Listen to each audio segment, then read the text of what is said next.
Come promesso, vi porto la recensione di altre due macchine del fumo portatili ed economiche. Sono di casa Lens Go e sono la Smoke S e Smoke B. Quindi mettetevi comodi e sigla! Ciao a tutti ragazzi, benvenuti in questo nuovo video. Come vi ho promesso, vi porto questa recensione di altre due macchine del fumo veramente molto interessanti. Do per scontato un sacco di concetti legati alla sigaretta elettronica perché ho creato già un video da 18 minuti sulla macchina del fumo di Ulanzi, nella quale però vi do veramente tante informazioni, ve la lascio qui sopra nelle schede, quindi se siete interessati a comprare una macchina del fumo di questo tipo vi consiglio appunto di andarvi a recuperare anche quel video. Partirei immediatamente dal prezzo. Allora, la Smoke B costa 199 euro in questo momento su Amazon, mentre la Smoke S costa soltanto 120, poco più, poco meno, si sa, su Amazon i prezzi salgono e scendono.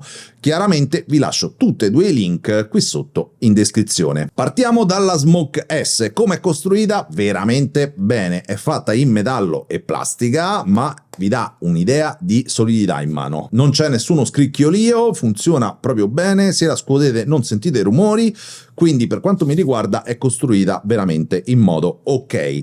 Qui sotto abbiamo una Type-C per la ricarica, ci metterà 3 ore per caricare completamente da zero le batterie 18650 che ci sono all'interno, poi abbiamo un tasto per accendere la macchina, anzi uno switch per accendere la macchina, e un tasto per dare la corrente all'atomizzatore. Doppio tap e lei funziona. Durante il video vi farò vedere poco fumo, perché sennò qua devo aprire la finestra per 15 minuti per 50 volte e non finisco più il video. Comunque funziona alla perfezione. Questa non è nient'altro che una copertura in plastica che si può rimuovere e serve solo ed esclusivamente per non farci scottare con l'atomizzatore, che durante l'utilizzo chiaramente diventerà caldo. Per quanto riguarda l'atomizzatore abbiamo una linguetta in silicone che potete aprire e da qui inserirete il liquido. Dopo un po' di utilizzo, però non ve lo posso quantificare, sentirete che il vapore puzzerà di bruciato. Ecco, a quel punto dovrete svitare questo atomizzatore e andarne a comprare un altro da inserire in questo attacco qui. Una roba molto semplice, trovate ricambi, liquidi e quant'altro tutto qui sotto in descrizione, però subito dopo questo video creerò un altro video per farvi vedere come andare a rigenerare praticamente a costo zero sia questo atomizzatore che l'atomizzatore di Ulanzi. Ultima cosa, peso 388 grammi, ultra portatile, ultra leggera, la potete mettere nel vostro zaino fotografico e siete a posto.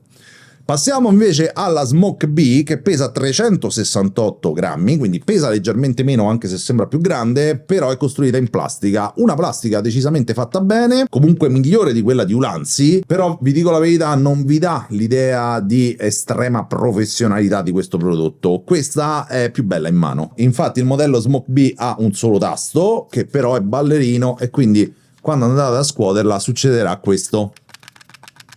Non è un problema, funziona alla perfezione, però ve lo volevo segnalare. Come vi dicevo abbiamo un solo tasto, lo teniamo premuto, lei si accende e anche qui doppio tap ed esce il fumo. Questa copertura è una copertura in plastica come quella della Smoke S, però è magnetica, quindi se da una parte è forse più comoda da inserire, però non rimane tanto in posizione, ok? Specialmente con un accessorio che vi farò vedere dopo, questa si leva troppo facilmente per i miei gusti, mentre questa ha un invito e sentite?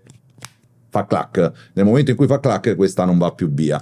Questa invece, essendo magnetica, basta muoverla e si toglie. Per quanto riguarda invece il discorso dell'atomizzatore, è lo stesso identico dell'altro modello. Qui sotto invece abbiamo una Type-C per la ricarica e in aggiunta una vite da 1/4. Ecco, la vite da 1/4 potrebbe essere importante per qualcuno perché la potete mettere su uno stativo, su un Magic Arm o da altre parti. Per quanto riguarda la ricarica, anche questa ci mette 3 ore. Le batterie che sono qui dentro sono le stesse che trovate qui, ma questa ha 40 watt di potenza, quindi 40 watt che vanno nell'atomizzatore, mentre questa soltanto 30. Nella vita normale non vedrete tutta questa differenza, quindi se le mettete a confronto, sì, effettivamente questa fa un po' più di fumo di quest'altra, però vi assicuro che se avete soltanto questa non avrete la necessità di avere per forza anche quest'altra. Quindi siccome questa costa 200 euro e questa 120, per ora, almeno fino a questo punto della recensione, vi consiglierei questa qui. Per quanto riguarda le confezioni, Smoke B arriva così, mentre Smoke S arriva con questa. Come vedete, questa chiaramente è un po' più compatta e gli accessori che ci sono dentro sono tutti uguali tranne uno. Partiamo dal dire che in confezione abbiamo chiaramente il manuale di istruzioni, abbiamo il liquido da poter utilizzare dentro la macchina del fumo, fatto così. Abbiamo anche un telecomando a raggi infrarossi, infatti dobbiamo fare in modo tale che questi due si possano vedere, ma se schiacciamo una volta il tasto del telecomando la macchina funzionerà. Inoltre abbiamo tubicini di tutti i tipi per poter andare a modellare il nostro fumo. Quindi facciamo una prova. In questo momento noi facciamo andare la macchina del fumo in maniera normale, tra virgolette, andiamoci a mettere questo sopra e vedrete che il fumo diventerà molto più effetto spray. Ok? Uno degli accessori più interessanti, specialmente per chi fa foto o video a prodotti, è questa spugnetta che va messa qui e creerà un fumo estremamente più pesante. Ve lo faccio vedere qui sulla mano, ma non posso parlare perché sennò poi si muove il fumo.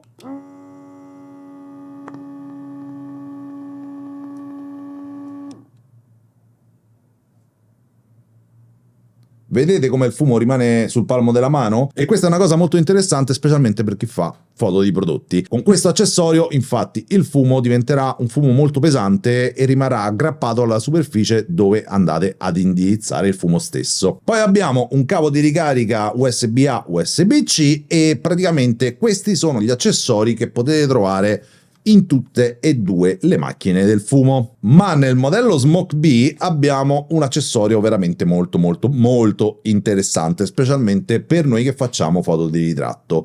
Che cos'è? È un pezzo di plastica al cui interno c'è un'altra ventola che andrà a gonfiare il fumo che esce dalla macchina. E cosa vuol dire questo? Che il fumo avrà un effetto nebbia. Andiamo a rivedere insieme il fumo quando esce da questa macchina.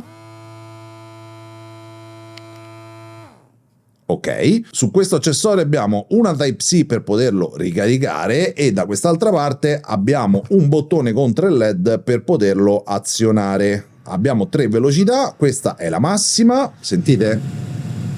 Ok, fa un bel po' di rumore. Lo andiamo ad inserire qui sopra, doppio tap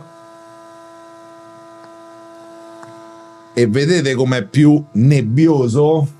È molto interessante, specialmente secondo me per quello che facciamo noi nei ritratti può essere una cosa che ci aiuta. Vedete che effetto fantastico che fa? Ecco, questo è un accessorio che effettivamente, specialmente nei ritratti, potrebbe essere d'aiuto nei nostri ritratti, perché vedete che effetto fa questo fumo molto nebbioso? A me piace veramente molto. Però vi dico la verità, questo effetto nebbia riuscite ad averlo anche con questa. O ci mettete un ventilatore davanti e lo avete immediatamente, o fate uscire il fumo dalla macchina del fumo e aspettate 5, 6, 7 minuti che il fumo diventi così come lo state vedendo in questo momento.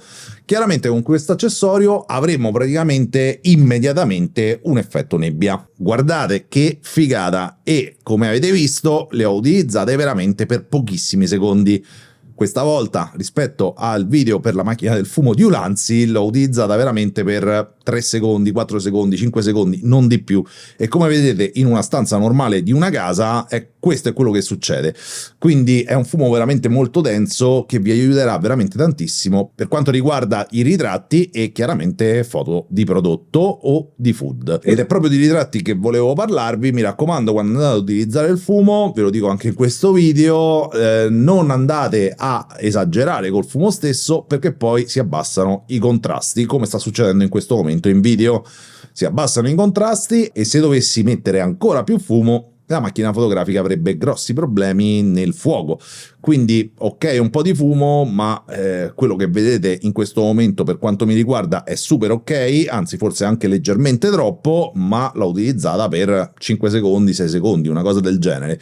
Quindi non andate a esagerare. Andate a creare dei setup luci interessanti, come in questo caso. Infatti qua sopra io ho una rim light e chiaramente vedete che bello l'effetto. Qui ho le bare LED e chiaramente quello aiuta tanto col fumo. Quindi il consiglio è: create dei bei setup luci, perché poi col fumo diventa tutto una roba super mega top. Ma torniamo alle due macchine del fumo di cui vi sto parlando. Allora, su Amazon questa costa più o meno 120 euro. Sempre su Amazon trovate anche questa a 200 euro. Quale vi consiglio, quale non vi consiglio?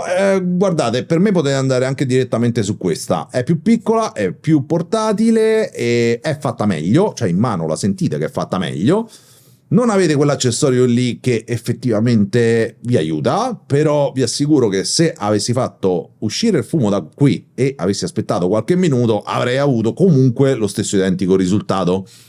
Però avrei dovuto appunto aspettare qualche minuto, mentre con questa questo risultato ce l'abbiamo praticamente in maniera immediata. Però siccome questa costa 80 euro in più di quest'altra, io vi consiglierei di andare anche direttamente su questa. Se avete poi delle esigenze particolari, sappiate appunto che qui abbiamo un accessorio in più e funziona decisamente bene. Ultima cosa però della Smoke Bee che mi stavo dimenticando: quando andiamo a rimuovere questo accessorio viene via, come vedete, tutto il cap, proprio perché i magneti non è che siano messi tanto bene. Quindi, se dovessi dirvi la verità, questa non è che è costruita chissà quanto bene, mentre questa io la trovo veramente super a fuoco. In nessuna delle due macchine possiamo decidere la quantità di fumo da fare uscire, in nessuna delle due macchine possiamo andare ad agire nella ventola interna che ci fa uscire il fumo, e quindi noi dobbiamo soltanto accenderla o spegnerla in maniera molto molto semplice. Ci sono altre macchine che hanno un'elettronica che ci permette anche di fare delle regolazioni di fino, e queste assolutamente non lo permettono. Ora, se nei ritratti, io queste macchine le utilizzo sempre a tutta potenza, quindi per quanto mi riguarda in un ritratto non è un problema. Per i prodotti potrebbe esserlo, perché potrebbe esserci per qualcuno la necessità di avere meno fumo. In questo caso noi non lo possiamo fare, con altre macchine come ad esempio quella di Ulanzi sì. Altra cosa che vi devo dire: la resistenza che è dentro questo atomizzatore è un po' così e così, e il cotone che c'è qui dentro è un po' così e così. Anche lì, rispetto a Ulanzi, è fatto molto meglio quell'atomizzatore lì. Infatti, anche se l'ho utilizzata per qualche secondo, vedete che qui sopra è pieno di goccioline? Ok, queste goccioline non sono altro che il liquido che viene sputato dall'atomizzatore perché la resistenza non riesce a farla vaporizzare. E questo succede perché il cotone non è di qualità e perché la resistenza non è fatta a dovere. Io ho utilizzato questa durante 3 set e vi dico che dopo quei 3 set qui puzzava veramente tantissimo di bruciato. L'ho aperto, l'ho rigenerato, come vi dicevo sto creando anche quel tipo di contenuto lì, e non ha avuto neanche il problema del liquido qua sopra, quindi è proprio il cotone che è messo male dentro la resistenza. Infatti, se facciamo andare un po' questa macchina del fumo, vedete che è quasi pulita? Mentre questa è piena di liquido. Per quanto riguarda il liquido, è un liquido creato chiaramente da glicole e glicerina vegetale, è atossico. Se vi arriva addosso sui vestiti sembra che macchi, ma non macchia. Se mettete poi il vestito a lavare in lavatrice torna tutto ok, ed ha una consistenza oleosa. Ma per tutte queste informazioni vi rimando al video di Ulanzi, perché vi ho spiegato tutto in quel video lì. Ok ragazzi, detto questo siamo a fine video. Per quanto mi riguarda, questa è quella più a fuoco, è quella che costa meno, quindi Smoke S, la trovate su Amazon e funziona decisamente bene. Quale andrò ad utilizzare io? Probabilmente questa, cioè avendole tutte e due, questa con il suo accessorio sinceramente mi aiuta, o comunque mi fa risparmiare ancora più tempo, quindi io probabilmente andrò ad utilizzare questa. Però vi dico la verità, con questa non sbagliate perché costa di meno e fa assolutamente il suo lavoro. Va bene, a questo punto io vi ho detto tutto. Se avete qualche domanda fatemela qui sotto nei commenti, iscrivetevi al canale e noi ci vediamo al prossimo video. Ciao!